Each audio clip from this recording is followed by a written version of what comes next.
Now, what do we need to do in order for a stress-free caregiving journey? Okay, so we propose to you the CACR.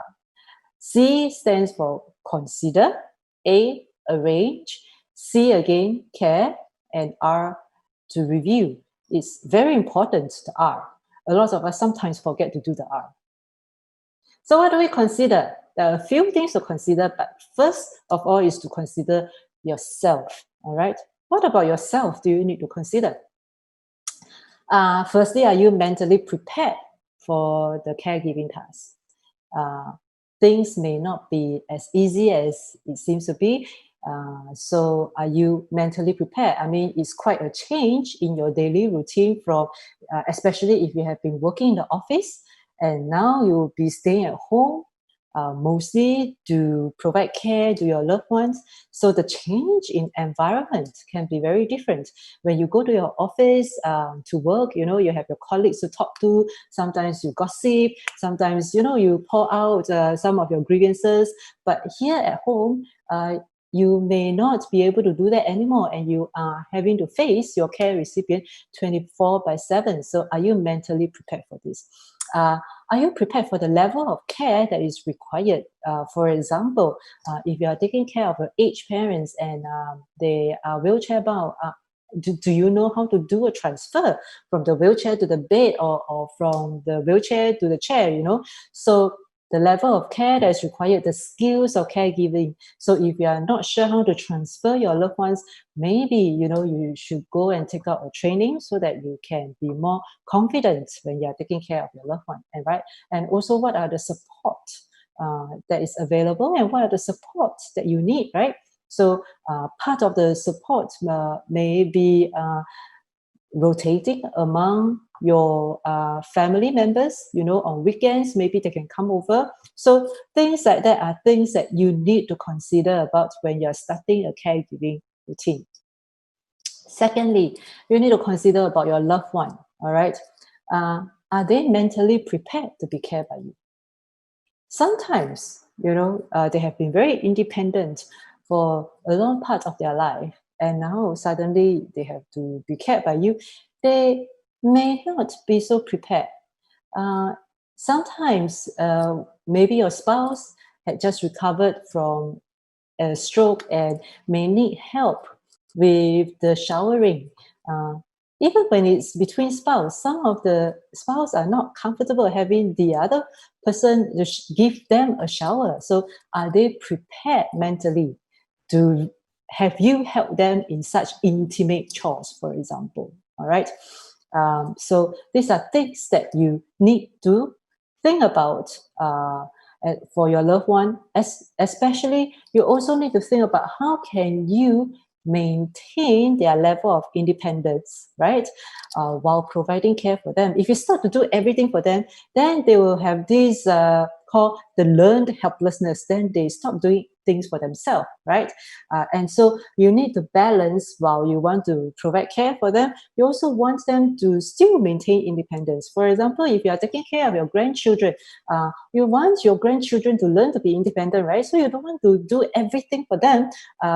I heard some of my participants say that, yeah, you know, after they finish their lunch, ask them to do the dishes. You know, they are able to do dishes now. They're in primary 3. I'm like, yeah, you're quite right. You know, that actually help to motivate them as well to learn more life skills, right? And of course, you need to consider about the environment. Okay, so what about the environments that you need to think about? It is really about your the safety of the environment. Is it safe for your care recipient? For example, you know, if your care recipient is on a wheelchair, and you know, in the HDB flats, there are sometimes a curb going from the living room to the kitchen. There's a curb. You need to smoothen that out. Otherwise, it will not be so safe for the wheelchair to move around, for example, right? What about comfort? Is the environment comfortable for your care recipient? Okay, some of the care recipients may be bed bound, and so do you have, you know, the bed that with the backrest, or If not, then when you have to feed them, you have to, you know, lift them up and then prop them with a pillow, and so that might not be so comfortable for them. Okay, is the environment conducive for the caregiving, and is it clean? So cleanliness is an important thing, especially when it comes to prevention of infection with COVID going around now. Maintaining the hygiene, maintaining the cleanliness at home is an important part of your caregiving journey. Next, we look at arrange. What do you need to arrange? For yourself, if you think that there are some caregiving skills that you might not be so comfortable in, then of course arrange for the training that you require. All right.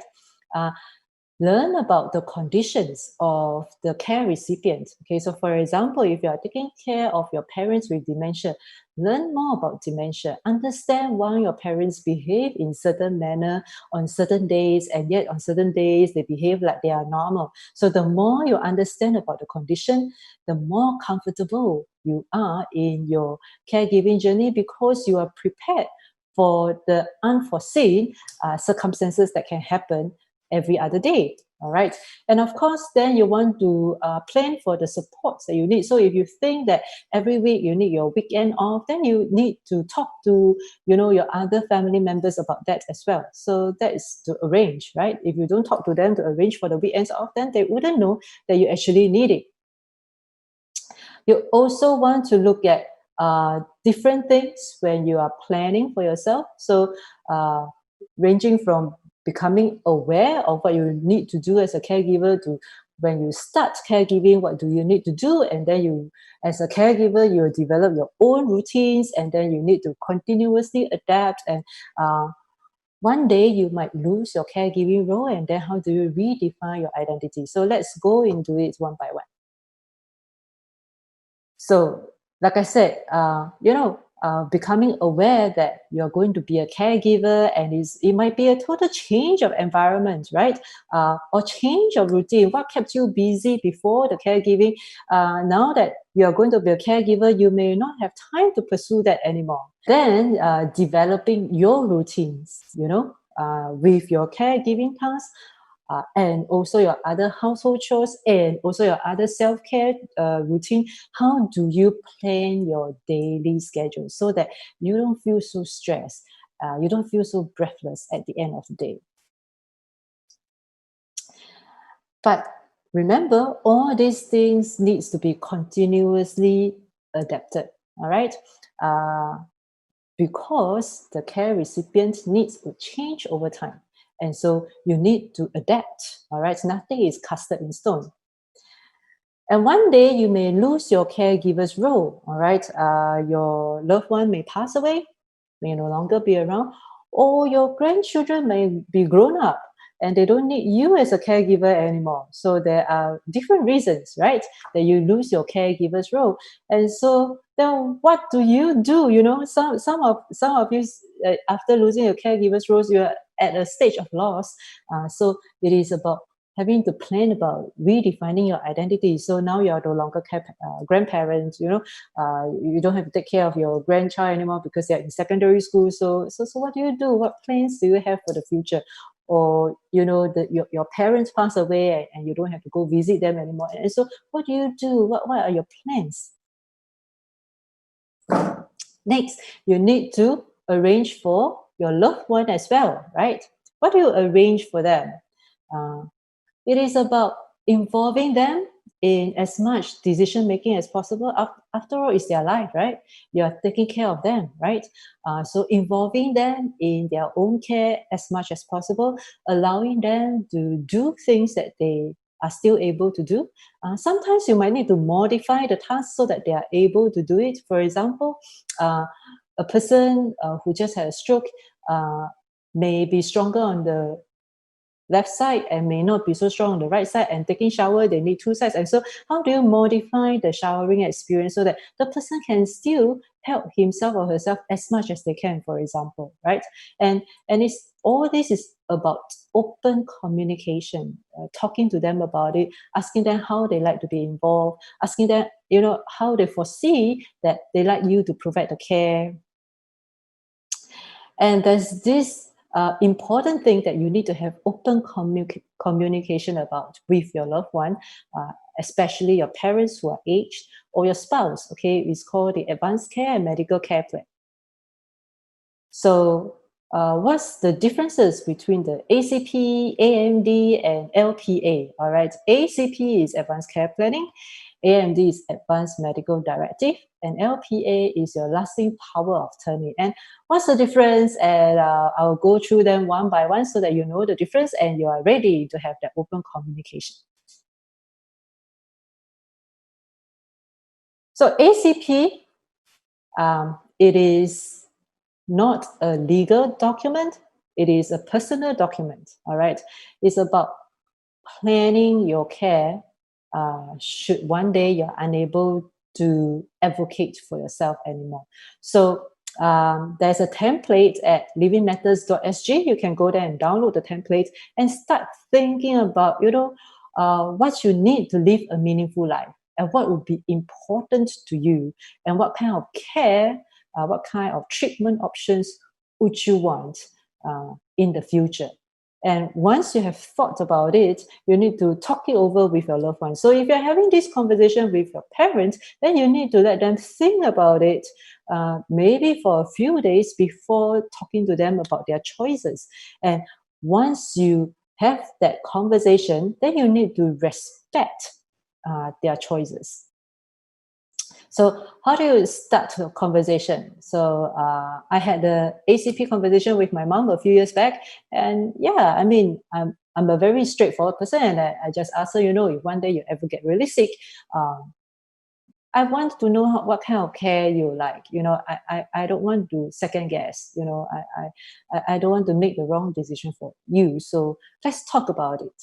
Okay, so we had that conversation. So of course, it depends on how close you are with your family member. You might start the conversation in different ways, but at the end of the day, it is really to get things going. And this ACP conversation may not take only one session. It may take a few sessions because halfway through the conversation, you might end up not agreeing with each other's perspective or the choices, and you start, arguing, why do you want to say that? Why do you want to make that choice? Why don't you just, make another choice? And then the other person, but it's my life. You asked me, so I'm telling you. So then you might take a time out and say, okay, let's go and think about it for another few days, and we'll come back again and talk about it again. So remember, the conversation may take quite a few sessions. And then what is AMD, Advanced Medical Directive? Is a legal document that you lodge with MOH, Ministry of Health. All right, do not resuscitate. So if you wish to do it, you can go to any medical doctor and tell them that you wish to do an AMD, and they can do it for you. And a lot of people say, "Ayo, then if I do an AMD, and then if I meet with an accident and they send me to the emergency department, then will they not resuscitate me anymore?" So don't worry, all right. In the healthcare profession, our role is to save life. And so the first thing we'll do when we meet you at the A&E is to save your life, and then determine the prognosis of your life. And if the prognosis is poor, and if you collapse again and you have an A&D, then we say, okay, we don't do the resuscitation now. But the first time we meet you, we will always resuscitate you first. So don't worry about that. Then we want to look at what's LPA, right? Lasting Power of Attorney. Again, this is a legal document as well. And for those people who has not done it yet, please go and do it, because there's a deadline, I think in August this year or September this year. It's still free for you to lodge your LPA. Otherwise, after that, you have to pay, I think, $80 to lodge your LPA. But of course, you need a lawyer or certain certified doctor to do that. And of course, you need to pay the lawyer or the doctor to do the documentation for you. So this, again, is a legal document, all right? It allows you to appoint donee, somebody who can act on your behalf should the court deem that you no longer have the mental capacity to act on your own behalf. And this is a very important piece of document that you need to think about, because a lot of people think that, oh, no problem, what? The house is, between both names, myself and my husband. And so if something happened to me, my husband can sell it away and can raise funds. But the thing is that, is, for example, something happened to you, you have a stroke, and you are then deemed to not have the mental capacity to make the decision anymore. If your husband wants to sell the flat to raise money to fund your medical care, he's unable to, because they need both signature, and your signature is not recognized anymore. So there will be a period of time that, the family may go through some financial difficulties, which I've seen a lot in the hospitals, because they were not able to raise funds on a timely manner, and the quality of care may suffer and things like that. So LPA, in my opinion, is more important than the will. I know a lot of you have done your will, but some of you might not have done your LPA. So think about it and start, find out more about the LPA at the publicguardian.gov.sg website. And next, you need to arrange the environment. What about the environment? So you need to see if there are assistive devices that is required. So you need, for example, if you need grab bars on the wall, then you need to get the grab bars, and you need to get a proper contractors to come and install the grab bars.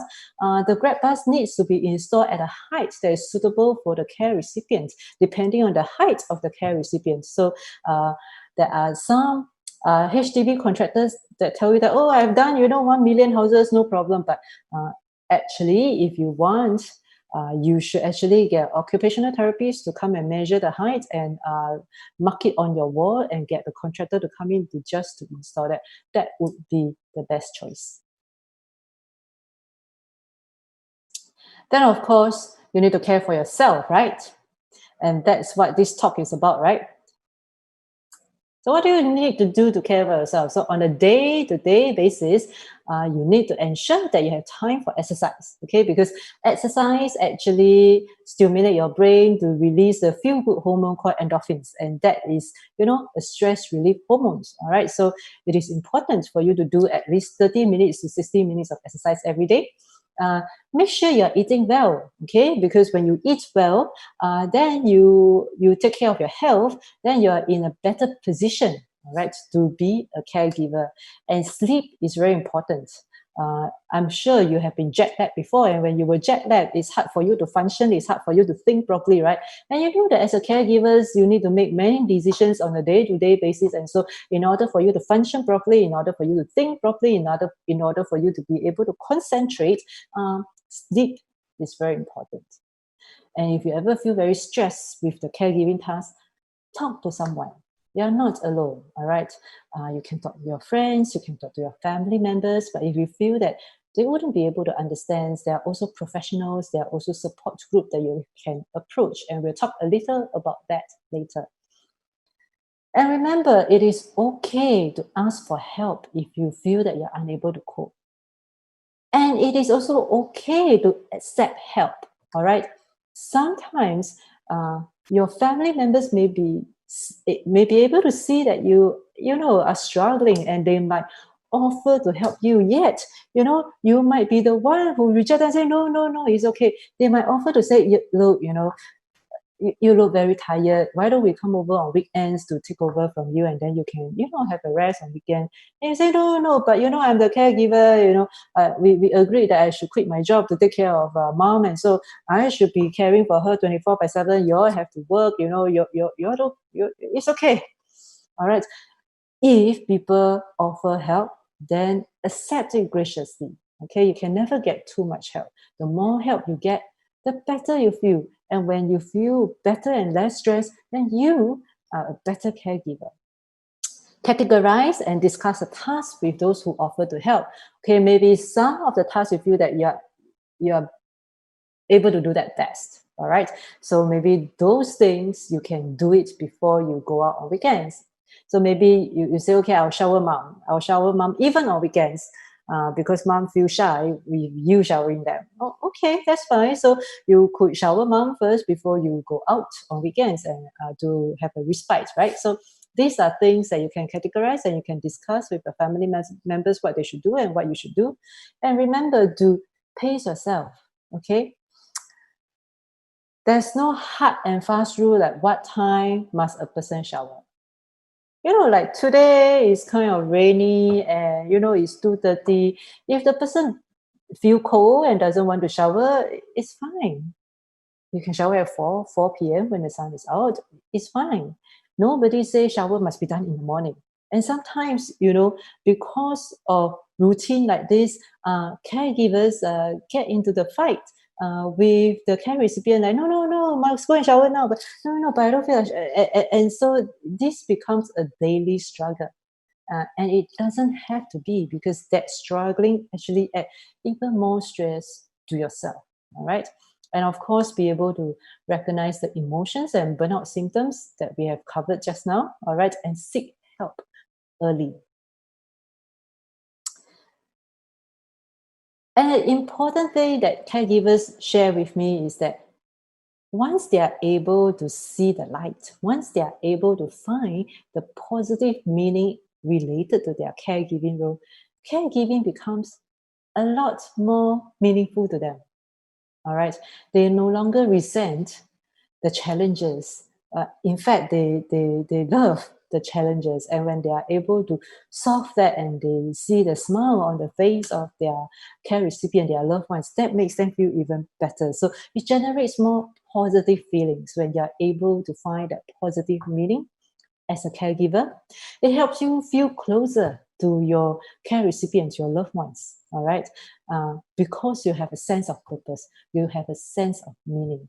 And that sense of purpose, that sense of meaning actually helps you to grow as a person, to grow spiritually. And so then caregiving becomes more enjoyable to you rather than stressful for you. So that is important. And of course, there are the coping strategies, right? So learning some of the relaxation techniques that might be useful in relieving stress. So this is what we are going to do now. I'm going to teach you the relaxation breathing technique so that you're able to use whenever you feel stressed, when you're, during your day, when you're doing your caregiving. So what I like you to do is I like everybody to sit up straight, all right? Make sure that there's a small gap between your back and the back of the chair. All right. So don't lean onto the back of the chair. So sit up straight and move forward a bit so that there's a small gap between your back and the back of the chair. All right. And I want you to just take the next few seconds to relax yourself and just concentrate on the in and out of your breath. All right.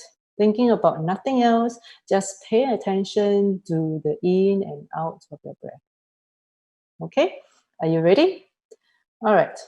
3, 2, 1. Okay, everybody, I'd like you to breathe in slowly and feel how the air is going in, and breathe out slowly.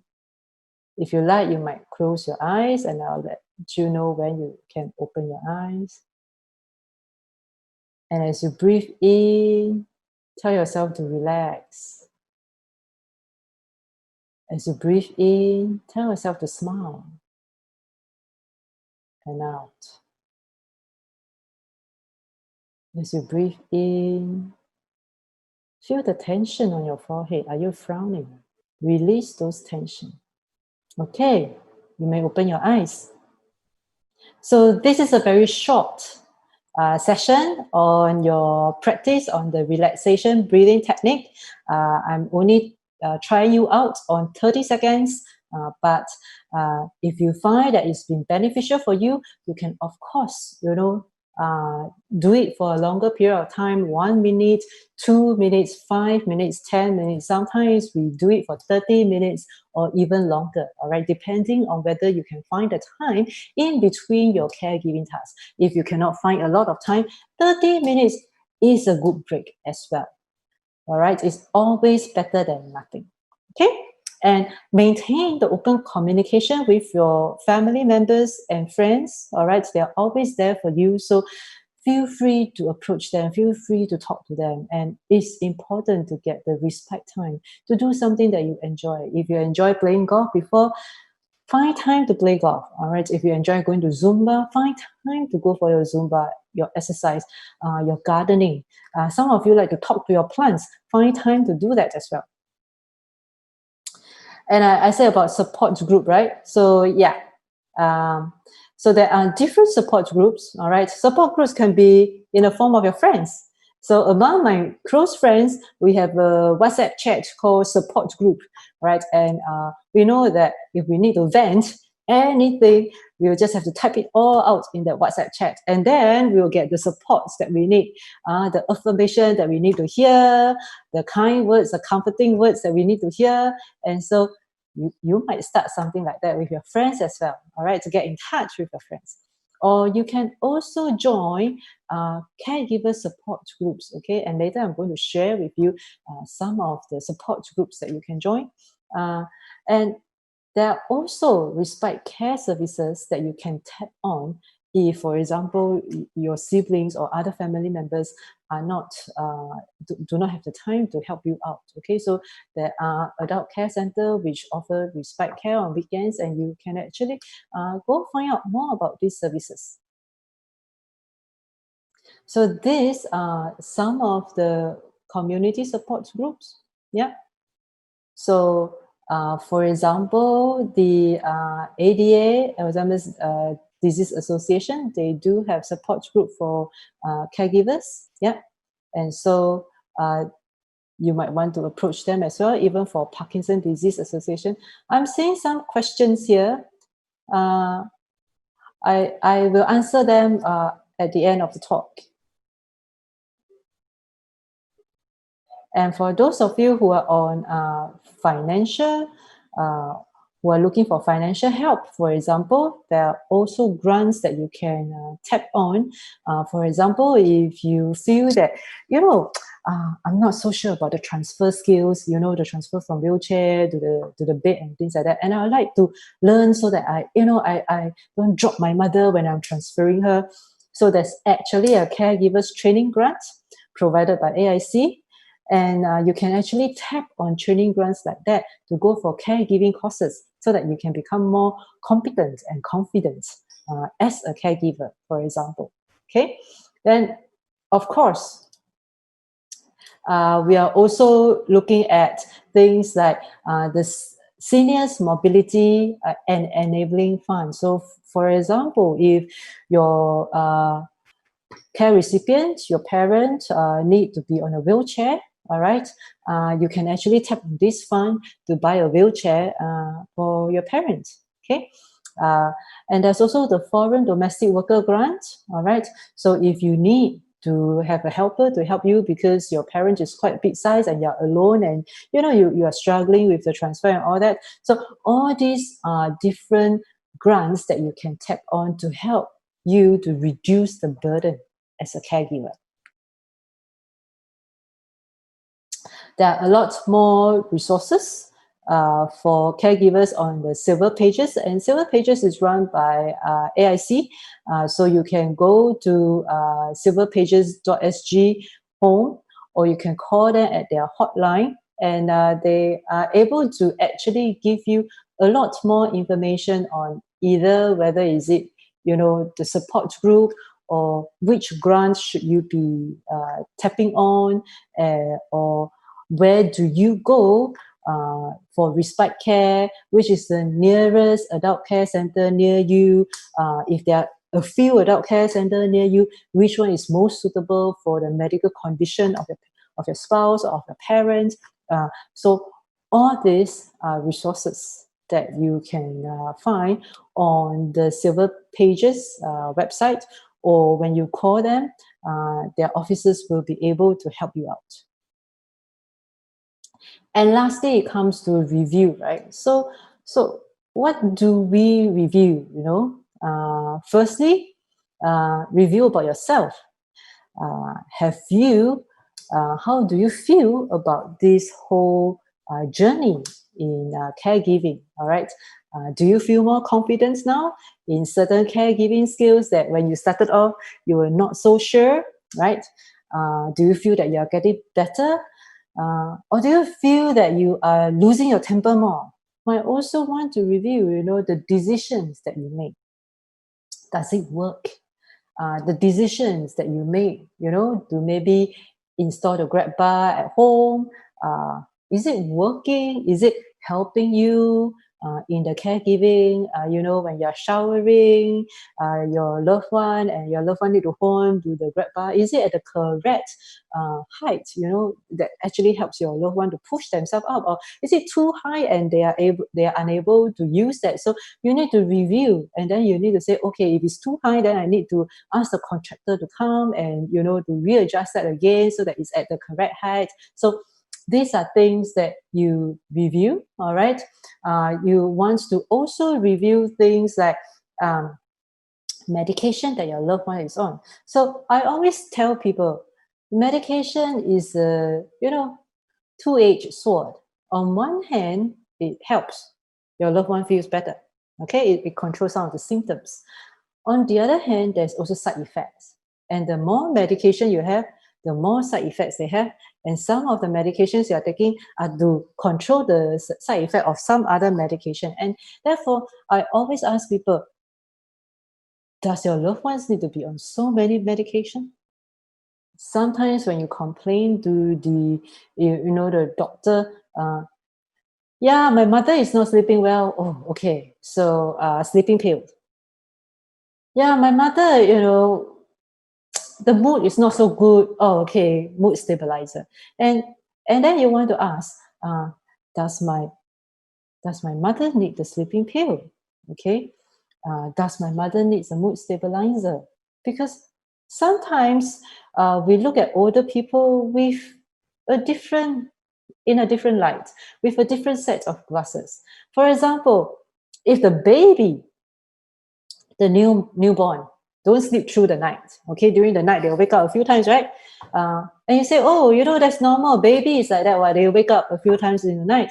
But you never think of giving the baby sleeping pills to make the baby sleep through the night, don't you? But when the adult cannot sleep through the night and they wake up a few times, and you say, oh, okay, I think my mother needs sleeping pills, so can sleep through the night, and so why is there a difference in treatment between the adult and the baby? And I always might ask people, really, does your mother need sleeping pills? Because the side effect of sleeping pills is it makes them drowsy. Sometimes then when they wake up in the middle of the night and want to go to the toilet, they trip and fall and break their bones, okay, because they were drowsy. Sometimes it's so strong that it makes them drowsy even in the day. Then in the day, you want them to keep themselves awake, but they are drowsy and they like to rest. But you want them to keep awake, and so you ask them to watch TV. You ask them to do activities with you, read the papers and things like that. And so when you are tired and you want to rest, and somebody doesn't allow you to rest, then of course you are angry with the person. So maybe you scold the person, and then you say, "Oh, my mother's mood is not so good," and then the doctor say, "Okay, mood stabilizer," and so more and more and more medication, and so sometimes you want to ask, are all this medication needed? So the review then becomes important, and with the review, it is actually a reframe, the different way of looking at caregiving, a different way of looking at your care recipient. So if you're really the caregivers, and if your parents had day-night reversal, they don't sleep at night and they sleep during the day, would you also do the same with them so that you can keep up to their routine? Those of you who have given birth, the baby, don't sleep through the night, and the mothers, most mothers of the newborn will sleep when the baby sleep. Even during the day, the baby sleep, you sleep, and then the baby wakes up for breastfeeding, then you do the breastfeeding, and so you adjust your routine, your schedule to the baby. Say, as your care recipient, could you adjust your routine and your schedule to the care recipient so that you can review to see that if it's working out better for your care recipient? Are they happier? Or are they more reassured? Rather than they themselves feel very anxious, they themselves feel very stressed because things are being done on them and yet they cannot really verbalize it. And so when they are stressed, they make you stress. And when you are stressed, you make them stress. So for a stress-free caregiving journey, it is really for both of you to feel stress-free. All right. And then your support, right? What are the kind of support that you need besides, the financial support, besides the support group, having people to talk to? What else? Do you need to read up more on some, conditions, medical conditions? Do you need to read up more on the medications that the person is on? I tell you, these days, Dr. Google is great. You all know Dr. Google? So these days we Google a lot of things, right? Yeah. So, you always want to find credible sources of information as you Google. All right. So make sure they are credible source. But you can actually find a lot of information to enhance your understanding as a caregiver. And I always say, as a caregiver, it's a lifelong learning, because there'll always be new things that you find that, oh, I'm still not aware of this. Oh, I don't know about this. Even I've been taking care of my mom for the past 10 years. Oh, this is something new, because their condition changes all the time, and so there will be adjustment. There will be new information that you need to find out. And so these are the type of supports that you need. All right. Remember, your mental well-being is important as a caregiver. And so your wellness is important. Thank you very much, everybody, and have a good afternoon.